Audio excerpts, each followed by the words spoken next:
दोस्तों स्टडी 91 के online platform में आप सभी का बहुत बहुत स्वागत है। दोस्तों आज आप सभी के समक्ष मैं 2 फरवरी के सबसे महत्वपूर्ण सवालों को लेकर हाजिर हूं। जी हां दोस्तों, करंट अफेयर के बहुत शानदार सवाल आज आप सभी के बीच में मैं लेकर हाजिर हूं और इस पर डिस्कस किया जाएगा। कौन कौन से पॉइंट इंपॉर्टेंट हैं, इन सभी चीजों पर हम लोग चर्चा करेंगे। ठीक है, एकदम एग्जाम पॉइंट ऑफ व्यू से मैं आपको समझाना चाहूंगा। बहुत ध्यान से एक एक प्रश्न को सुनिएगा, समझिएगा और जवाब दीजिएगा, और उससे संबंधित जितने भी महत्वपूर्ण तथ्य हैं वो भी मैं आपको कवर कराते चलूंगा। तो पहला सवाल दोस्तों दे रहा है कि ऑस्ट्रेलियन ओपन 2026 इसमें पुरुष एकल का खिताब दोस्तों किसने जीता है। तो पहला सवाल यहां यह होता है कि ऑस्ट्रेलियन ओपन जो गेम है दोस्तों, इसका आयोजन कहां पे हुआ है। ठीक है, ऑस्ट्रेलियन ओपन 2026 का ये जो गेम है दोस्तों, इसका आयोजन दोस्तों कहां पे हुआ है। ये पहला इंपॉर्टेंट सवाल है जो आपसे आपकी परीक्षा में पूछा जा सकता है। ठीक है, तो ये याद रखिएगा, इसका आयोजन हुआ है मेलबर्न में। कहां हुआ दोस्तों?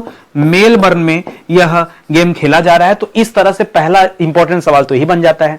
दूसरा सवाल बनता है कि भाई किसने जीता तो किसने हरा, कौन हारा। 2 सवाल बनते हैं यहां पे। तो याद रखेगा, डेनियल मेदवेदेव ये नहीं है, अलेक्जेंडर जेवरेव ये भी नहीं है, कार्लोस अल्काराज दोस्तों याद रखेगा ये इस सवाल का सही जवाब हो जाएगा। ठीक है, नोवाक जोकोविक को हराया है कार्लोस अल्काराज ने, तो याद रखेगा। तो सवाल यहां पर यह बनता है कि जीता किसने और हारा कौन। ठीक है, तो जीता है यह गेम कार्लोस अल्काराज। ठीक है, कार्लोस अल्काराज ने यह गेम क्या किया है, जीता है। और इन्होंने किसे हराया है दोस्तों? तो इन्होंने हराया है नोवाक जोकोविक को। किसे हराया दोस्तों?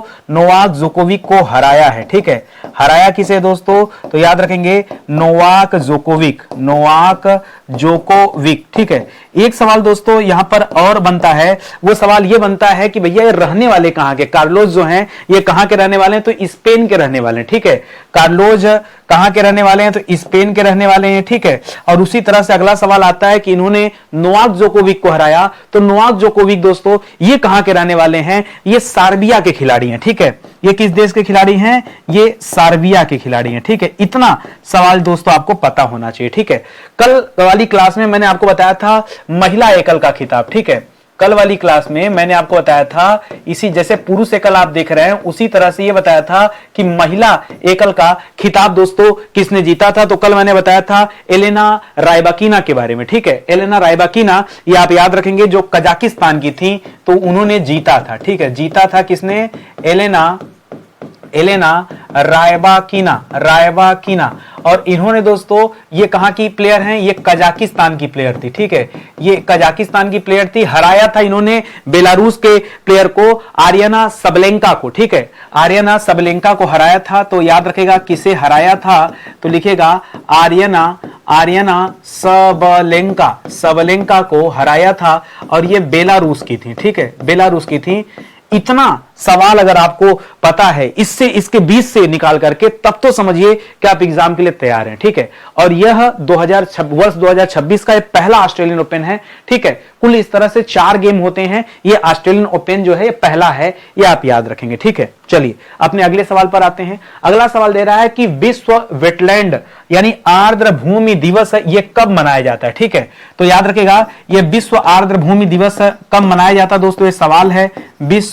विश्व आर्द्र भूमि दिवस। ठीक है, आर्द्र भूमि दिवस है, ये हर साल 2 फरवरी को मनाया जाता है। कब मनाया जाता है दोस्तों?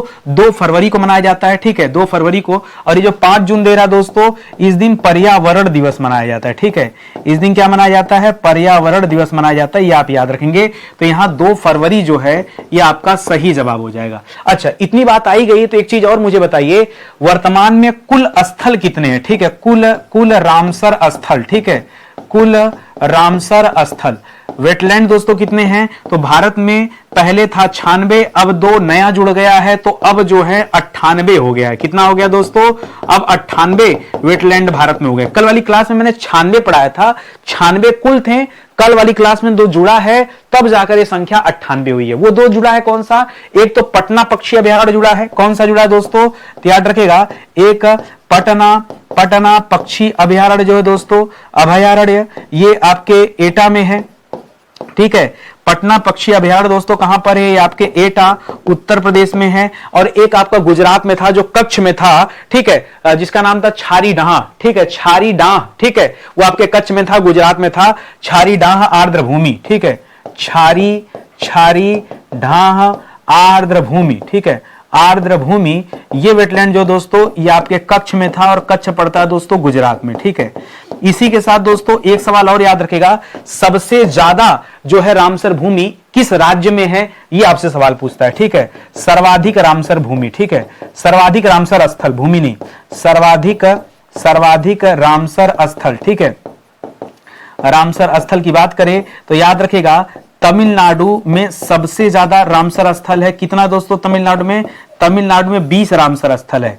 और उत्तर प्रदेश दोस्तों ये आता है दूसरे नंबर पर, ठीक है। उत्तर प्रदेश में 10 थे और 10 पे अब एक जुड़ जाएगा तो 11 हो जाएगा, ठीक है। तो ऐसे आप 10 ही याद रखिए, अभी तक का जो ओल्ड आंकड़ा है, ठीक है, ये आप याद रखेंगे। उत्तर प्रदेश को ना ही याद रखिए क्योंकि सबसे ज्यादा जब तमिलनाडु में है तो आप उसी को याद रखिए, सेकंड थर्ड वाले से कोई मतलब नहीं है। यहां 2 फरवरी दोस्तों आपका बिल्कुल सही जवाब हो जाएगा। और आगे बढ़ते हैं, अगला सवाल दे रहा है बाबा साहेब अंबेडकर अधिवक्ता प्रशिक्षण, क्या दिया दोस्तों? अधिवक्ता प्रशिक्षण एवं अनुसंधान केंद्र, ठीक है। इसका उद्घाटन दोस्तों अभी हाल ही में कहां पर किया गया है? तो याद रखेगा बेंगलुरु में नहीं किया गया, हैदराबाद में नहीं किया गया, नवी मुंबई, जी हां दोस्तों, न्यू मुंबई में बाबा साहब अंबेडकर अधिवक्ता प्रशिक्षण एवं अनुसंधान केंद्र का उद्घाटन किया गया है। यह आप याद रखेंगे। गोवा और महाराष्ट्र के एडवोकेट के लिए दोस्तों यह व्यवस्था आई है। अच्छा, यहां बाबा साहब भीमराव अंबेडकर की बात आई है तो बताइएगा महापरिनिर्वाण दिवस कब मनाया जाता है? महापरिनिर्वाण दिवस, ठीक है, बताइए जल्दी से। अब मुझे पता है ज्यादातर बच्चे अपना जवाब दे रहे हैं भैया 14 अप्रैल, गलत जवाब है दोस्तों। 14 अप्रैल को बाबा साहब भीमराव अंबेडकर जयंती है। क्या है दोस्तों? इस दिन अंबेडकर जयंती है। और जयंती का मतलब सीधा सीधा होता है बर्थडे। जयंती का मतलब क्या हो जाता है दोस्तों? जयंती का मतलब हो जाता है बर्थडे। तो बर्थडे दोस्तों 14 अप्रैल को मनाया जाता है। लेकिन महापरिनिर्वाण का मतलब क्या दोस्तों? ये दोस्तों एक तरह से डेथ डे की बात हो रही है, ठीक है, कि किस दिन बाबा साहब का डेथ हुआ था। तो याद रखेगा 6 अप्रैल को हुआ था। बहुत बच्चे कंफ्यूजन में, अगर ये सवाल आ जाए अभी एग्जाम में ना, बहुत सारे बच्चे दोस्तों गलत जवाब देंगे, लेकिन आप उस जवाब को देने से बचिएगा। बात महाराष्ट्र की है तो फिर से 2-3 बातें और आप याद रख सकते हैं कि महाराष्ट्र के दोस्तों राज्यपाल कौन है? महाराष्ट्र के राज्यपाल, ये आप कमेंट करके बताइए, ठीक है। महाराष्ट्र के राज्यपाल कौन है ये आप कमेंट करके बताइए, ठीक है। फिर वही कहेंगे देवव्रत साहब, तो बोलिए जल्दी से। और मुख्यमंत्री हो गए देवेंद्र फडणवीस हो गए, ठीक है। तो ये आप याद रखेंगे। हाल ही में किसे उप मुख्यमंत्री बनाया गया, जरा ये भी आप कमेंट करके बताइए, हमें भी तो पता चले कि आप कितना एक्टिव हैं, ठीक है। आगे देखिए, रूसोम संतरा महोत्सव। एक मैं बवाल की बात यहां बता दूं, 2 मिनट के लिए रुक जाइए। एक संतरा महोत्सव और होता है, ठीक है। ये देखिए, अगर आपसे पूछे रूसोम संतरा महोत्सव, ये संतरा क्या है दोस्तों? क्या ये संतरा सर ऑरेंज की बात हो रही है? हाँ, ये ORANGE, ठीक है, ठीक है। क्या ऑरेंज की बात हो रही है? हाँ, ये सही बात हो रही है दोस्तों, ये ऑरेंज की ही बात हो रही है। और ये महोत्सव दोस्तों कहां पर होता है? महोत्सव होता है नागालैंड में। कहां होता है ये महोत्सव? मनाया जाता है, ये जो उड़ीसा, गोवा, हिमाचल और नागालैंड दे रहा है, रूसोम संतरा महोत्सव दोस्तों ये नागालैंड जवाब दे दीजिएगा, ठीक है, कि नागालैंड में होता है। एक चीज और बता दूं यहां पे जो खतरनाक बात है, अगर ये जो रूसोम दे रहा है दोस्तों, रूसोम नाम का एक गांव है, ठीक है, याद रखेगा। नागालैंड में रूसोमा नाम का क्या है दोस्तों? रूसोमा नाम का गांव है। और इस गांव में दोस्तों, ये गांव संतरे का उत्पादन करता है, ठीक है। संतरे का उत्पादन इस गांव में होता है और इसीलिए दोस्तों ये त्योहार के रूप में, फेस्टिवल के रूप में मनाया जाता है। लेकिन सबसे खतरनाक सवाल यह है दोस्तों कि मान लीजिए आपसे पूछ दिया संतरा महोत्सव कहां मनाया जाता है, सिर्फ ये रूसोम शब्द हटा दिया और सिर्फ लिख दिया संतरा महोत्सव, तब पता है आप क्या जवाब देंगे? तब आप जवाब दीजिएगा मणिपुर। अब मुझे बताओ, इतनी बात याद रहेगा किसी बच्चे को? ये बच्चा तो बच्चा है भाई, वो तो भूलने में माहिर है ना। तो आप याद रखेगा रूसोम शब्द दिया है क्योंकि रूसोम एक गांव का नाम है। एक्चुअली गांव का नाम रूसोम नहीं है, रूसोमा है, लेकिन इस फेस्टिवल में रूसोम शब्द लगा हुआ है। तो इससे आप पहचान जाइए कि भाई नागालैंड की बात हो रही है। अगर रूसोम नहीं दिया है तब आप दोस्तों ये मणिपुर बताएंगे। इसी तरह से एक सिरुई लिली फेस्टिवल होता है, वो भी दोस्तों मणिपुर का बहुत पॉपुलर है, सिरुई लिली फेस्टिवल, ठीक है। एक इसी तरह से और है सिरुई लिली फेस्टिवल, बहुत परीक्षा में आता है। सिरुई लिली महोत्सव, ये दोस्तों कहां पे होता है? तो याद रखेगा यह भी आपके मणिपुर से संबंधित महोत्सव है, इसे भी आप ध्यान में रखेंगे, ठीक है। और आगे आइए यार, करंट अफेयर इतना आसान है ना, सिर्फ चर्चा भर करनी है और क्लास छोटी होनी चाहिए और ईमानदारी से बताऊं तो बेहतरीन होनी चाहिए, ठीक है। और आगे देखिए, अगला सवाल है वित्त वर्ष 2026-27 का कुल बजट अनुमान कितना है। अनुमान छोड़िए, सीधा सीधा कुल बजट कितने रुपए, अब अनुमान की क्या बात, बजट तो पेश हो गया तो अनुमान वाली कोई बात ही नहीं है। इस बार का जो बजट पेश हुआ दोस्तों, यह 53.47 लाख करोड़ रुपए का बजट पेश हुआ है, मैंने आपको बताया भी, ठीक है। यह बजट दोस्तों याद रखेगा, बजट के बारे में सबसे इंपॉर्टेंट सवाल क्या है दोस्तों, पहला और इंपॉर्टेंट सवाल यह है कि निर्मला सीतारमण जी, निर्मला सीतारमण, ठीक है, रमण जी ने ये 9वीं बार दोस्तों बजट पेश किया, 9वीं बार बजट दोस्तों पेश किया है। सबसे इंपॉर्टेंट सवाल है। अब की बार का जो बजट है ये सबसे बड़ा बजट है, ठीक है, याद रखिएगा। जो 53.47 लाख करोड़ रुपए आप देख रहे हैं, लिखेगा अब तक का सबसे बड़ा बजट, अब तक का सबसे बड़ा बजट दोस्तों ये है। आप जाके चेक कर लीजिए, किसी भी ईयर में इतना बड़ा बजट दोस्तों अभी तक नहीं आया है, सबसे बड़ा केंद्रीय बजट है, इसे भी आप ध्यान में रखेंगे। बाकी बजट पर मैंने आपको स्पेशल क्लास दिया है कि इस बजट में क्या क्या खास है, वो सब कुछ आपको बताया हूं, तो आप जाके वीडियोस देख सकते हैं, ठीक है। ध्यान दीजिएगा, आज की जो क्लास देख रहे हैं तो करंट अफेयर की क्लास है। मैंने इसी तरह की बेहतरीन क्लास बना के रखा दोस्तों, जिसमें आपको जीएस निःशुल्क पढ़ाया गया। देखो यहां लिखा है फ्री, ठीक है, फ्री, पूरा का पूरा जीएस निःशुल्क पढ़ाया गया है, जिसमें एंशिएंट, मिडावल, मॉडर्न, पूरा संविधान, ये सब पढ़ा चुका हूं मैं। इसी तरह से विश्व का भूगोल, भारत का भूगोल, भौतिक विज्ञान, रसायन विज्ञान, इतना पढ़ा चुका हूं। इस समय जीव विज्ञान की क्लास चल रही है, आप चाहें तो प्लेलिस्ट जाके चेक कर सकते हैं। लगभग दोस्तों 550 लेक्चर दे चुका हूं, 16,500 सवाल क्लास में चर्चा कर चुका हूं, आप जाके देख लीजिए। सभी सरकारी परीक्षाओं के लिए यह क्लास अपने आप में बहुत इंपॉर्टेंट है, बहुत आपको हेल्प करेगी, ठीक है। अगला सवाल, किस राज्य सरकार द्वारा मुख्यमंत्री ग्रामोत्थान योजना, यह भी बहुत एक्सीडेंटल सवाल इसको कहते हैं। एक्सीडेंटल सवाल मैंने जानते हैं ना, जहां दुर्घटना की संभावना बढ़ जाए, ये एक्सीडेंटल सवाल है। क्यों मैं ऐसा कह रहा हूं, सुनिएगा ध्यान से, ठीक है। मान लीजिए आपसे पूछ दे मुख्यमंत्री ग्राम योजना, ध्यान दीजिएगा, सवाल आता है मुख्यमंत्री ग्राम योजना। बच्चा सोचेगा कि सर ग्राम योजना, ध्यान दीजिए ग्रामोत्थान लिखा हुआ है, क्या लिखा हुआ है, ग्रामोत्थान। तो ग्रामोत्थान वाली योजना दोस्तों ये गुजरात से संबंधित है, ग से ग्रामोत्थान और ग से गुजरात, याद रखिएगा। जबकि मुख्यमंत्री ग्राम योजना अगर खाली लिख रहा है, ग्राम नहीं ग्रामीण योजना, मुख्यमंत्री ग्रामीण योजना अगर खाली लिख रहा है तो यह छत्तीसगढ़ सरकार की योजना है। भाई सबको गांव के लिए योजना बनाना है तो कहां से नया नाम पैदा करेंगे, ठीक है। तो याद रखेगा ये छत्तीसगढ़ सरकार की योजना है। अगर लिख रहा है मुख्यमंत्री ग्रामीण योजना, बच्चा तो बच्चा वो तो रट के आया यार कि गांव वाली एक योजना जो गुजरात सरकार ने निकाला था, लगा दिया एग्जाम में गुजरात, और यहां दे दिया ग्रामीण। तो समझो अगर ग्रामीण दिया है तब छत्तीसगढ़ करना है, अगर ग्रामोत्थान दिया है तो गुजरात करना है। आज के बाद ये गलती नहीं करना है। इसी तरह से मुख्यमंत्री ग्रामीण आवास योजना, ध्यान दीजिएगा ये ग्रामीण शब्द लगा है तो उत्तर छत्तीसगढ़। एक और सवाल लिखिए, ठीक है, मुख्यमंत्री ग्रामीण आवास योजना, मुख्यमंत्री ग्रामीण आवास योजना, ठीक है, ये गरीबों को घर देने वाली बात है, ठीक है। ग्रामीण आवास योजना ये किसकी योजना दोस्तों, ये बिहार सरकार की योजना है, ठीक है। किसकी योजना है, ये बिहार सरकार की योजना है। तो आप ना एकदम अलर्ट हो जाइए, क्योंकि एग्जामिनर कभी भी आपकी फिरकी ले सकता है, आपको परेशान कर सकता है। तो इस चीज को आप हमेशा के लिए याद रखिएगा। अगला सवाल करा great place to work, great place to work प्रमाणन से हाल ही में किसे सम्मानित किया गया है, सेल को, Steel Authority of India Limited, या NTPC National Thermal Power Corporation को, आईओसी इंडियन ऑयल का जो कंपनी है इसको, या गेल को, Gas Authority of India Limited. तो याद रखेगा ये सेल को मिला है, ठीक है, सेल को मिला दोस्तों। और ये great place to work certificate होता है दोस्तों एक तरह का, ग्रेट प्लेस टू वर्क, ठीक है, ग्रेट प्लेस टू वर्क, ये दोस्तों एक तरह का क्या है, ये एक तरह का सर्टिफिकेट है, ठीक है, ये एक तरह का सर्टिफिकेट है, ये आप याद रखेंगे। और ये पहली बार दोस्तों नहीं मिल रहा, लगातार 3 साल से बेचारा सेल ही तो जीत रहा है, ठीक है। इस प्रमाण पत्र को लिखिएगा लगातार 3 वर्षों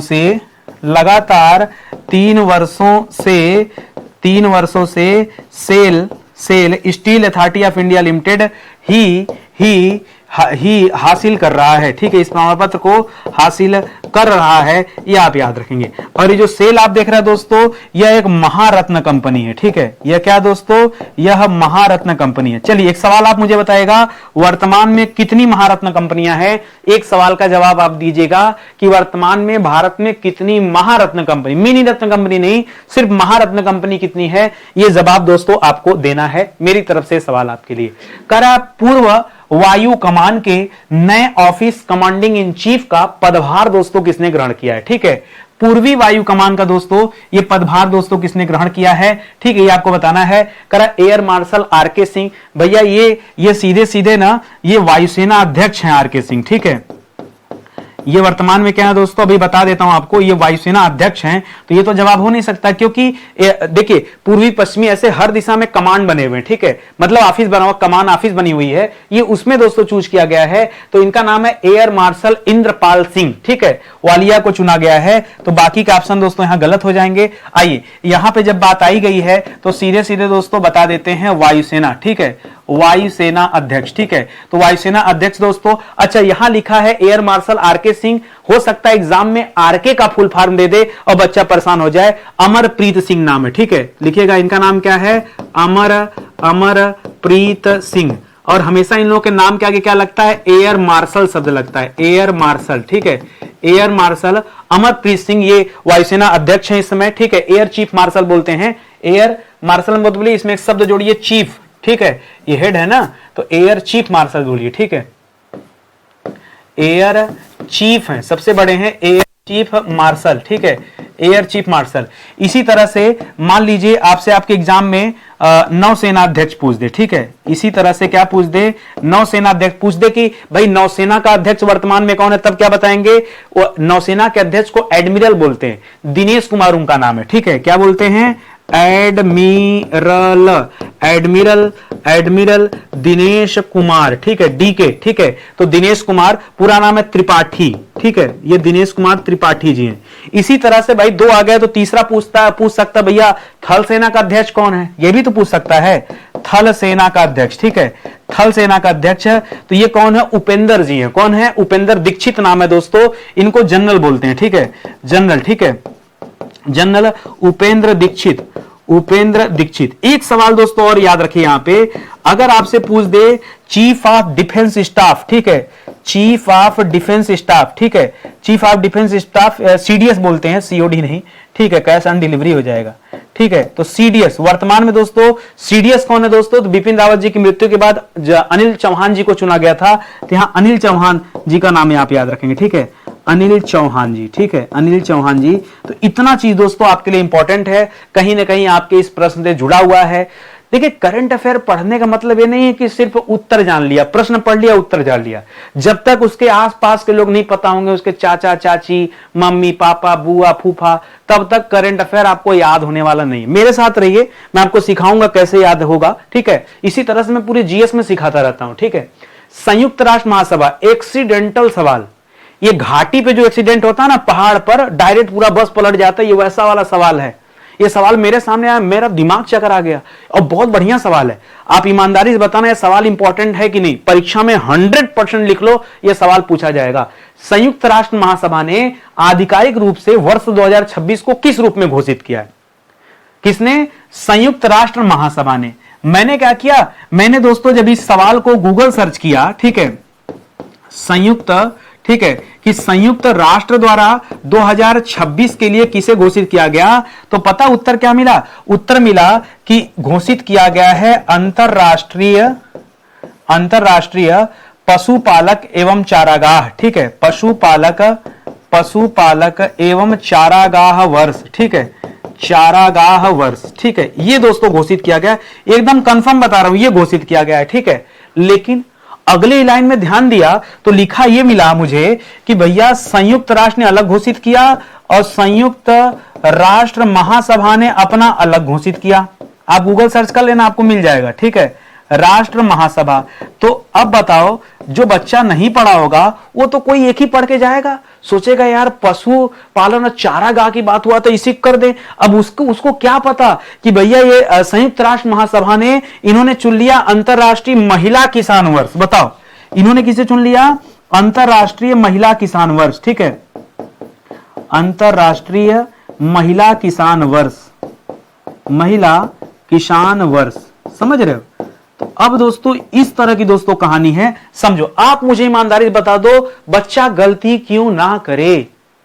आप बता दो, आप होते तो आपसे गलती, अगर इतनी चीज टीचर का काम है ये चीज समझाना कि देखो ये चीज ध्यान देना, बच्चा तो गलती करने के लिए स्वतंत्र है, वो तो न जाने कितनी गलतियां कर बैठेगा, लेकिन ये अगर टीचर क्लास में अपने समझाएगा तो हमेशा एग्जाम में ना ढूंढेगा, ये महासभा लिखा है कि नहीं जी, महासभा, ऐसे ढूंढेगा जाके, और तब उसका कॉन्सेप्ट और ज्यादा क्लियर हो जाएगा, ये आप याद रखेंगे। करा कौन सा राज्य 16.5%, कौन सा राज्य 16.5% हिस्सेदारी के साथ भारत का रीन्यूएबल एनर्जी का सबसे बड़ा हब बन गया? सबसे ज्यादा देखिए रीन्यूएबल एनर्जी का मतलब क्या है? नवीकरणीय ऊर्जा, सीधे सीधे हिंदी में क्या लिखेगा? नवीकरणीय ऊर्जा, ठीक है।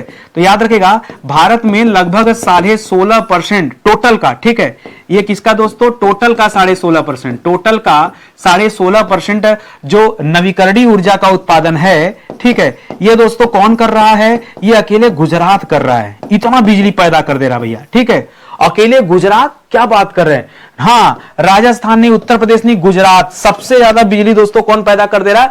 गुजरात। मेगावाट में नहीं, गीगावाट में पैदा कर रहा है। कितना गीगावाट पैदा कर रहा है? अभी इसकी क्षमता ऐसी है लगभग 42.8 गीगावाट, ठीक है। अभी कितनी क्षमता दोस्तों?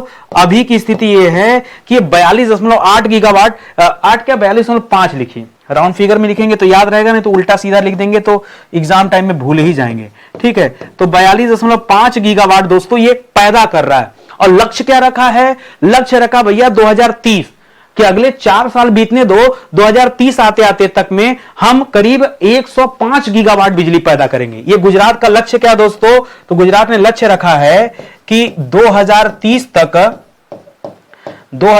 तक हम 105 गीगावाट दोस्तों बिजली पैदा करेंगे। और नवीकरणीय ऊर्जा में एक चीज और आपको बता दूं, नवीकरणीय ऊर्जा में ये सबसे ज्यादा ऊर्जा पवन ऊर्जा से पैदा किया है, ठीक है, पवन ऊर्जा सर्वाधिक, ठीक है। सबसे ज्यादा दोस्तों किससे पैदा किया हुआ है? पवन ऊर्जा से सबसे ज्यादा पैदा किया हुआ है। जबकि खावड़ा नामक एक स्थान है, खावड़ा में दोस्तों एक सोलर पार्क लगाया गया, दुनिया का सबसे बड़ा सोलर पार्क है, ठीक है। एक स्थान है खावड़ा। खावड़ा दोस्तों कहां पड़ता है? खावड़ा आपके गुजरात में ही है। यहां पर विश्व का सबसे बड़ा सोलर पार्क है, ठीक है, विश्व का सबसे बड़ा सोलर पार्क, ठीक है, सबसे बड़ा सोलर पार्क है।